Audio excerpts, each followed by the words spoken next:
Yes, yes, a good boy. That's a good boy.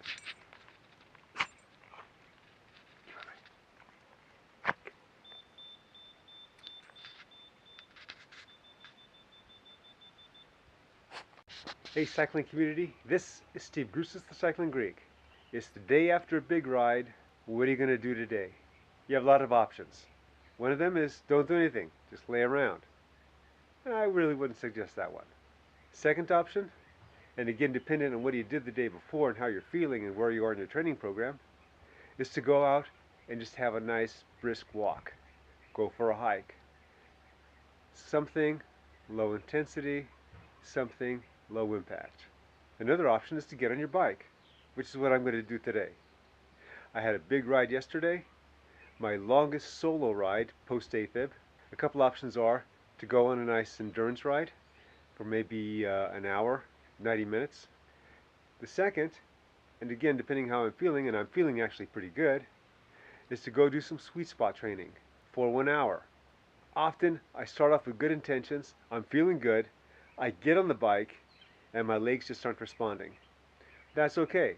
So that means just go endurance, nice easy endurance. I'm going to do the sweet spot training today and see if I'm actually going to be able to do the sweet spot training. Now, I go off for about 15 minutes, I warm up, I get to my 1 hour course. If I do it in under an hour, I've accomplished my goal. If it's over an hour, then that's okay. Let's see how I do.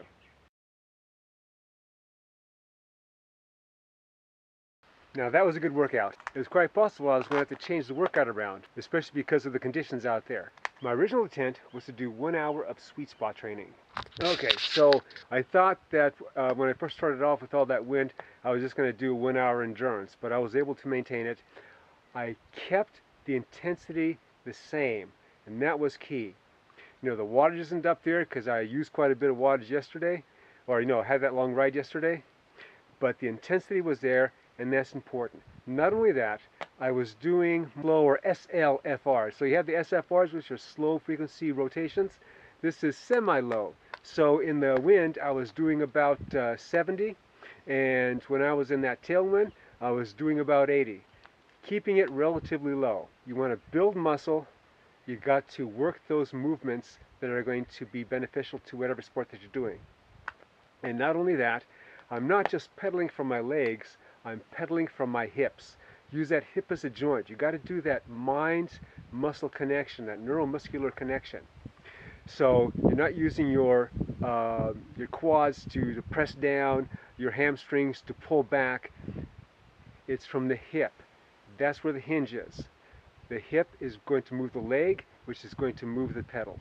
Did I break 1 hour? I don't know. It's going pretty fast on the last 7 miles. So I'm going to download it and I'm going to put the data below on the bottom of the screen and see how it went.